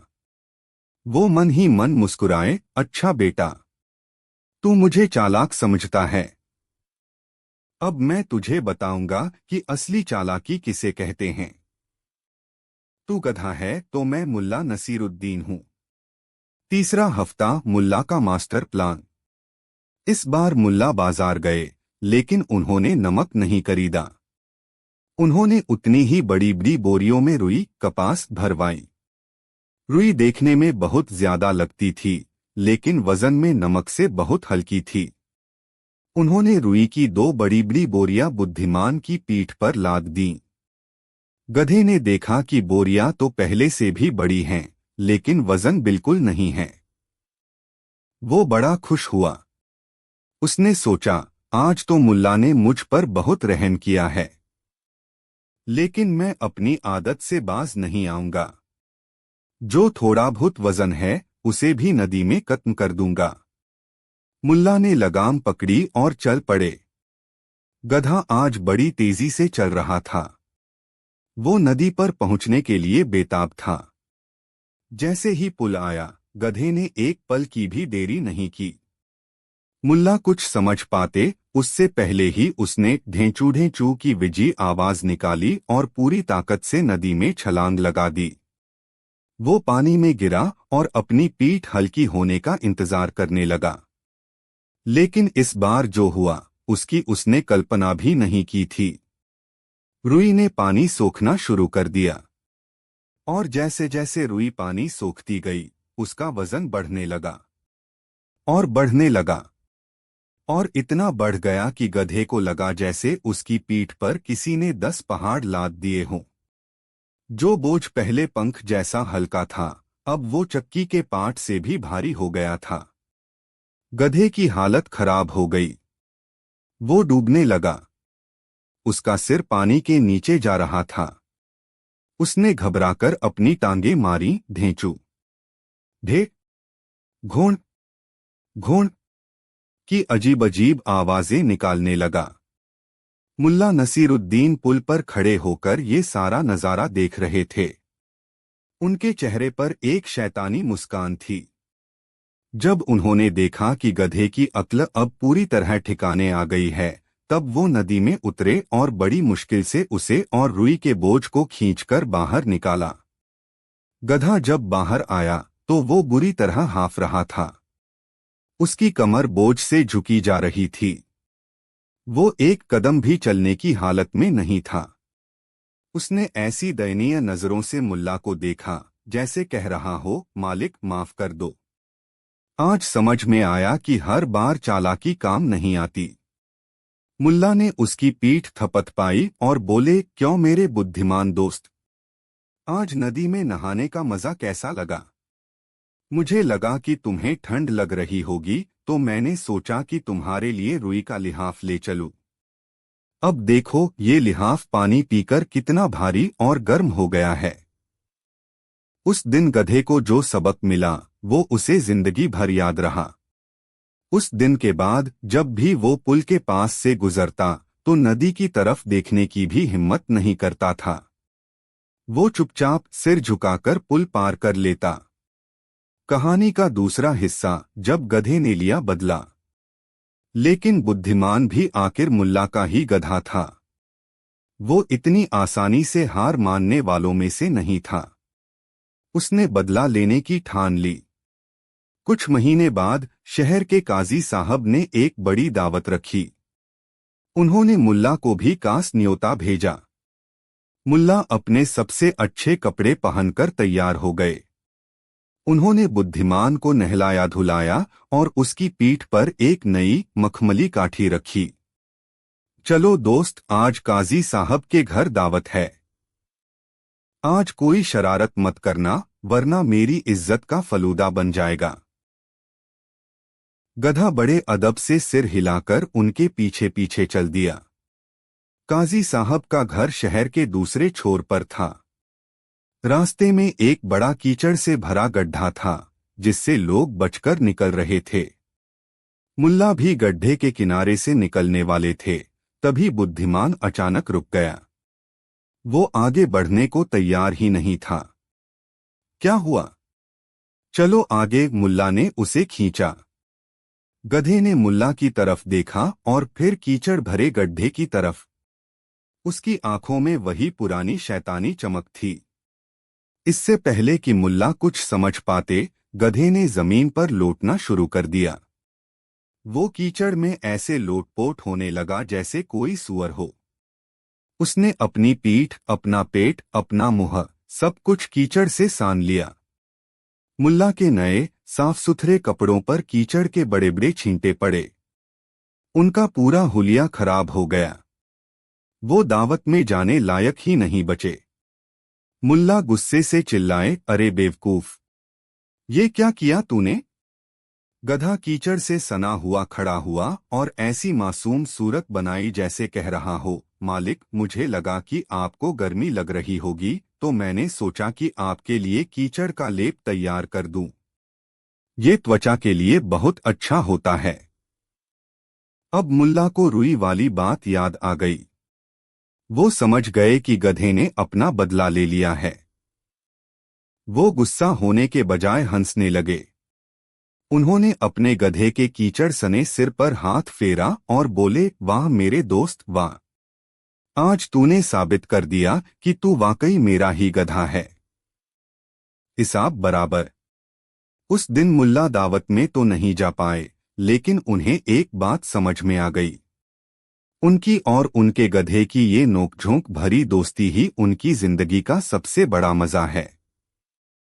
एक तरफ मुल्ला की अक्ल थी, तो दूसरी तरफ गधे की शैतानी, और दोनों मिलकर जिंदगी को एक मजेदार और यादगार सफर बना रहे थे। तो दोस्तों, ये थी मुल्ला और उनके चालाक गधे की मजेदार कहानी। इस जोड़ी ने हमें सिखाया कि जिंदगी में कभी कभी थोड़ी बहुत शरारत और नोकझोंक भी जरूरी होती है। उम्मीद है आपको हंसी का ये डबल डोज पसंद आया होगा। अगर आप भी मुल्ला और उनके गधे के फैन हैं, तो इस वीडियो को लाइक करें, अपने दोस्तों के साथ शेयर करें और हमारे चैनल को सब्सक्राइब करना बिल्कुल न भूलें। मिलते हैं अगली कहानी में। कहानी 6। उन दिनों बादशाह सलामत का मिजाज कुछ ठीक नहीं चल रहा था। एक रात उन्होंने एक बहुत बुरा सपना देखा, जिसमें उन्होंने 3 बेहद मनहूस चेहरे देखे थे। सुबह जब उनकी आंख खुली तो उनका पूरा दिन खराब गया। उनके पसंदीदा घोड़े का पैर मुड़ गया, शाही बावर्ची ने खाने में नमक तेज कर दिया और पड़ोसी मुल्क से लड़ाई की खबर आ गई। बादशाह ने फौरन अपने ज्योतिषियों और ज्ञानियों को बुलाया। सबने एक ही बात कही, आलमपनाह, आपके सपने में दिखे वो 3 चेहरे ही आपकी परेशानियों की जड़ हैं। जब तक वो 3 लोग आपकी सल्तनत में रहेंगे, आपका भाग्य अंधकार में रहेगा। बस फिर क्या था? बादशाह के दिमाग में यह बात घर कर गई। उन्होंने फौरन पूरे राज्य में ढिंढोरा पिटवा दिया। सुनो, सुनो, सुनो, बादशाह सलामत ने एक शर्त रखी है। जो कोई भी सल्तनत के 3 सबसे मनहूस इंसानों को ढूंढकर बादशाह के सामने पेश करेगा, उसे इनाम में 5,000 सोने की अशर्फियां दी जाएंगी। लेकिन अगर कोई गलत लोगों को पकड़कर लाया तो सजाए मौत दी जाएगी।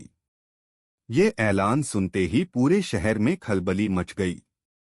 5,000 अशर्फियों का इनाम बहुत बड़ा था, लेकिन सजाए मौत का खौफ उससे भी ज्यादा था।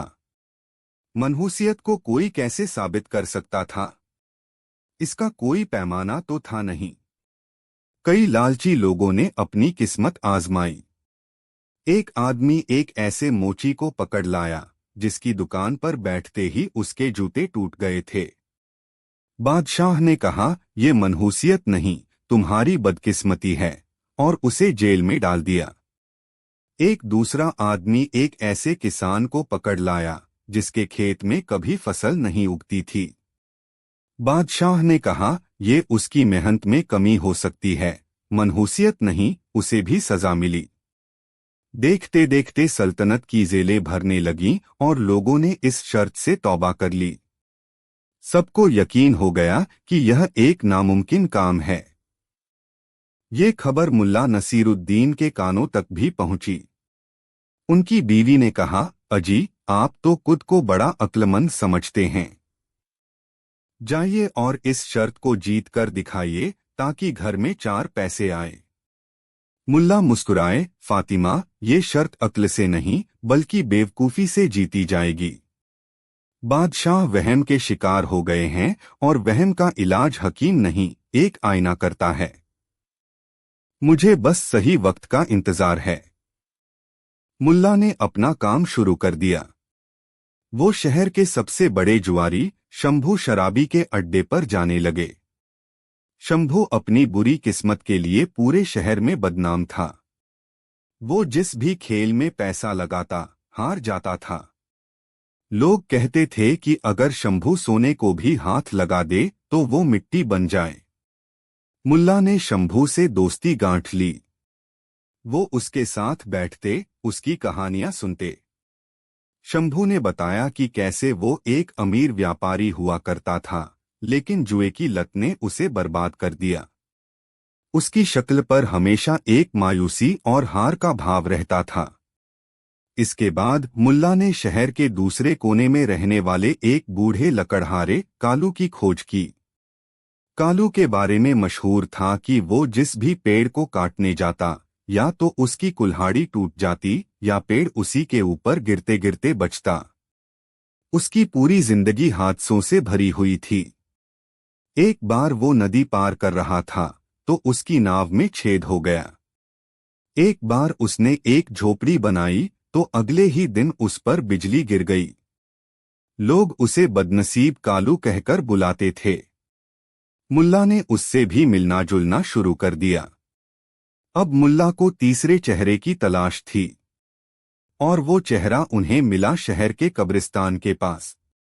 उसका नाम था गमगीन। वो एक शायर था, लेकिन उसकी शायरी में सिर्फ दुख, दर्द, मौत और बिछड़ने की बातें होती थीं। वो हमेशा काले कपड़े पहनता और उसकी सूरत देखकर ही लगता था जैसे दुनिया का सारा बोझ उसी के कंधों पर है। लोग कहते थे कि अगर कोई हंसता हुआ इंसान भी गमगीन की शायरी सुन ले तो वो हफ्तों तक रोता रहे। मुल्ला ने इन तीनों से दोस्ती कर ली। उन्होंने तीनों से वादा किया कि वो उनकी जिंदगी बदल देंगे। तीनों मुल्ला की बातों में आ गए, क्योंकि उनके पास खोने के लिए कुछ था ही नहीं। 1 महीने बाद मुल्ला नसीरुद्दीन सीधे बादशाह के दरबार में हाजिर हुए। आलमपनाह बंदे ने आपकी शर्त पूरी कर दी है। मैं सल्तनत के 3 सबसे मनहूस चेहरों को ढूंढ लाया हूं। पूरा दरबार हैरान रह गया। बादशाह ने उत्सुकता से कहा, कहाँ हैं वो? पेश करो। मुल्ला के इशारे पर शंभू जुआरी, कालू लकड़हारा और गमगीन शायर को दरबार में लाया गया। तीनों की शक्लें देखकर ही दरबारियों ने मुंह बना लिया। शंभू की आंखों में हार थी, कालू के चेहरे पर डर था और कमगीन के चेहरे पर तो जैसे सदियों का मातम था। बादशाह ने उन्हें घूरकर देखा। मुल्ला, तुम कैसे साबित करोगे कि यही वो 3 मनहूस लोग हैं? मुल्ला ने अदब से सिर झुकाया। हुजूर, मैं कुछ साबित नहीं करूंगा। ये तीनों खुद अपनी मनहूसियत का सबूत देंगे। आपको बस इन्हें एक एक मौका देना होगा। ठीक है, बादशाह ने कहा, हमें मंजूर है। पहला इम्तिहान शंभू जुआरी का। मुल्ला ने कहा, आलमपनाह, ये है शंभू। ये जुए में अपनी सारी दौलत हार चुका है। इसकी किस्मत इतनी खराब है कि ये कभी जीत ही नहीं सकता। आप चाहें तो आजमा लें। बादशाह को जुए का बड़ा शौक था। उन्होंने सोने के पासे मंगवाए और शंभू से कहा, तुम मेरे साथ 3 दाव खेलोगे। अगर तुम एक भी दाव जीत गए तो मैं तुम्हें यहीं कत्ल करवा दूंगा, क्योंकि तब तुम मनहूस नहीं कहलाओगे। और अगर तीनों दाव हार गए तो मुल्ला की बात सच मानी जाएगी। शंभू की हालत खराब हो गई। आज जीतना भी मौत थी और हारना तो उसकी आदत ही थी। पहला दाव फेंका गया। बादशाह के 12 आए और शंभू का सिर्फ 1। शंभू हार गया। दूसरा दाव फेंका गया। बादशाह के 10 आए और शंभू के 2। शंभू फिर हार गया। अब आखिरी दाव था। शंभू कांप रहा था। उसे लगा कि इस बार किस्मत उसका साथ जरूर देगी और वो मारा जाएगा। उसने डर के मारे आंखें बंद करके पासा फेंक दिया। पासा लुढ़कता हुआ गया और वो सीधा खड़ा हो गया। न इस तरफ गिरा न उस तरफ। ऐसा चमत्कार दरबार में किसी ने कभी नहीं देखा था। बादशाह ने कहा, ये न हार है न जीत। दोबारा फेंको। शंभू ने दोबारा पासा फेंका। इस बार पासा लुढ़कते हुए एक चूहे के बिल में जा गिरा। पूरा दरबार हंसने लगा। बादशाह ने झुंझलाकर कहा, ठीक है, मान लिया। ये वाकई मनहूस है। दूसरा इम्तिहान कालू लकड़हारे का। अब बारी थी कालू की। मुल्ला ने कहा, हुजूर, ये है कालू। इसके साथ हमेशा हादसे होते हैं। ये जो भी काम करता है वो उल्टा ही पड़ता है। आप इसे कोई आसान सा काम देकर देख लीजिए। बादशाह ने सोचा। उन्होंने कालू को एक सोने की सुराही दी और कहा, जाओ, सामने वाले फव्वारे से इसमें पानी भरकर लाओ। बस इतना ध्यान रखना कि एक बूंद भी नीचे न गिरे। इससे आसान काम और क्या हो सकता था। कालू ने कांपते हाथों से सुराही पकड़ी और फव्वारे की तरफ चला। पूरा दरबार सांस रोके देख रहा था।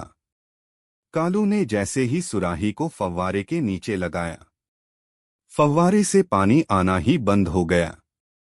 दरबार में शोर मच गया। हकीमों ने जांच की, पता चला कि फव्वारे के पाइप में एक पत्थर फंस गया है जो आज तक कभी नहीं हुआ था। बादशाह ने गुस्से में कहा, ठीक है, सामने वाले तालाब से पानी भर लाओ। कालू तालाब की तरफ भागा। जैसे ही उसने सुराही पानी में डुबोई, अचानक आसमान से एक चील झपट्टा मारकर आई और सुराही को अपने पंजों में दबाकर उड़ गई। अब तो हद हो गई। बादशाह ने भी अपना माथा पकड़ लिया। मान गए मुल्ला। ये तो मनहूसियत का चलता फिरता नमूना है। तीसरा और आखिरी इम्तिहान कमगीन शायर का। अब सिर्फ कमगीन शायर बचा था। मुल्ला ने कहा, आलमपनाह, ये है कमगीन। इसकी बातों और शायरी में इतना दर्द है कि ये हंसते हुए इंसान को भी रुला सकता है। उस दिन दरबार में जश्न का माहौल था, क्योंकि बादशाह के बेटे का जन्मदिन था। हर तरफ खुशियां थीं। बादशाह ने कहा, आज हमारे लिए सबसे खुशी का दिन है। अगर इस शायर ने आज हमें रुला दिया तो हम मान लेंगे कि ये भी मनहूस है। कमगीन को मंच पर बुलाया गया। उसने अपनी दर्द भरी आंखों से चारों तरफ देखा और कांपती आवाज में अपनी शायरी शुरू की। ये हंसते हुए चमन, ये खिलखिलाते फूल, एक दिन सब काक में मिल जाएंगे बनके धूल। ये जो महफिल सजी है आज, ये जो रोशनी है, कल यहीं पर अंधेरा होगा और बस खामोशी है। उसने जिंदगी की सच्चाई, मौत, बिछड़ने का गम और वक्त की बेवफाई पर ऐसी दर्द भरी नज़में सुनाई कि धीरे धीरे दरबार का माहौल बदलने लगा। जो लोग हंस रहे थे वो खामोश हो गए, जो खुश थे वो उदास हो गए। यहाँ तक कि जश्न में नाचने वाली लड़कियों की आंखों में भी आंसू आ गए। जब कमगीन ने अपनी आखिरी नज़्म पढ़ी, जो एक माँ के अपने बेटे से बिछड़ने पर थी, तो खुद बादशाह सलामत की आंखों से भी आंसू टपक पड़े। उन्हें अपनी गुजरी हुई माँ की याद आ गई। पूरा दरबार सिसकियों से गूंज उठा। बादशाह ने रोते हुए हाथ उठाया, बस करो, बस करो। मुल्ला, तुम जीत गए। ये तीनों वाकई इस सल्तनत के सबसे मनहूस इंसान हैं। शर्त पूरी हो चुकी थी। मुल्ला जीत चुके थे। बादशाह ने अपने वजीर को हुक्म दिया, मुल्ला को 5,000 अशर्फिया दी जाए और इन तीनों मनहूसों को आज रात ही सल्तनत से बाहर निकाल दिया जाए, ताकि हमारा भाग्य फिर से चमक उठे। मुल्ला ने अशर्फियों की थैली ली और उन तीनों को लेकर दरबार से बाहर आ गए। लेकिन कहानी यहाँ खत्म नहीं होती। रात को जब सिपाही उन तीनों को शहर से बाहर छोड़ने जा रहे थे, तो मुल्ला नसीरुद्दीन अपना गधा लेकर उनके रास्ते में खड़े हो गए। मुल्ला ने सिपाहियों को रोका और कहा, ठहरो, बादशाह का एक नया हुक्म आया है। क्या हुक्म? सिपाही ने पूछा। मुल्ला ने एक जाली शाही फरमान दिखाया जो उन्होंने खुद लिखा था और कहा, बादशाह ने अपना फैसला बदल दिया है। उन्होंने इन तीनों की मनहूसियत को इनकी सबसे बड़ी खूबी बनाने का फैसला किया है। सिपाही हैरान रह गए। मुल्ला ने समझाया, आज से शंभू जुआरी शाही सलाहकार होगा। जब भी बादशाह को किसी दुश्मन राजा को जुए में हरवाना होगा, तो शंभू को उसके खिलाफ बिठा दिया जाएगा। शंभू की बदकिस्मती से दुश्मन राजा अपने आप हार जाएगा। कालू लकड़हारा शाही जासूस बनेगा। जब भी दुश्मन के किसी किले या जहाज को तबाह करना होगा, तो कालू को चुपके से वहां भेज दिया जाएगा। इसके पहुंचते ही वहां अपने आप कोई न कोई हादसा हो जाएगा और कमगीन शायर शाही दूत बनेगा। जब भी दुश्मन की फौज में मायूसी फैलानी होगी, तो कमगीन को वहां शायरी करने भेज दिया जाएगा। इसकी शायरी सुनकर दुश्मन की फौज लड़ने से पहले ही रो रो कर अधमरी हो जाएगी। सिपाहियों को ये योजना बड़ी शानदार लगी। वो तीनों को लेकर वापस महल की ओर चल पड़े। अगली सुबह जब बादशाह को ये पता चला, तो वो हैरान रह गए। पहले तो उन्हें गुस्सा आया, लेकिन फिर उन्हें मुल्ला की अक्लमंदी पर हंसी आ गई। मुल्ला ने न सिर्फ उनकी शर्त जीती, बल्कि 3 बेकार लोगों को सल्तनत के लिए उपयोगी भी बना दिया था। बादशाह ने मुल्ला को फिर से दरबार में बुलाया। मुल्ला, तुम वाकई जीनियस हो। तुमने साबित कर दिया कि दुनिया में कोई भी इंसान मनहूस नहीं होता, बस उसका इस्तेमाल सही जगह पर होना चाहिए। और इस तरह मुल्ला ने न सिर्फ बादशाह की शर्त जीती, बल्कि 3 लोगों की जिंदगी भी बदल दी और बादशाह को वहम के अंधेरे से निकालकर अक्ल की रोशनी दिखाई। तो दोस्तों, ये थी मुल्ला नसीरुद्दीन की एक और शानदार कहानी।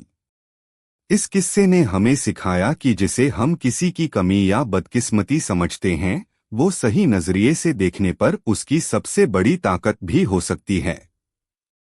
उम्मीद है आपको ये कहानी पसंद आई होगी। ऐसी ही और दिलचस्प कहानियों के लिए हमारे चैनल को लाइक, शेयर और सब्सक्राइब करना न भूलें।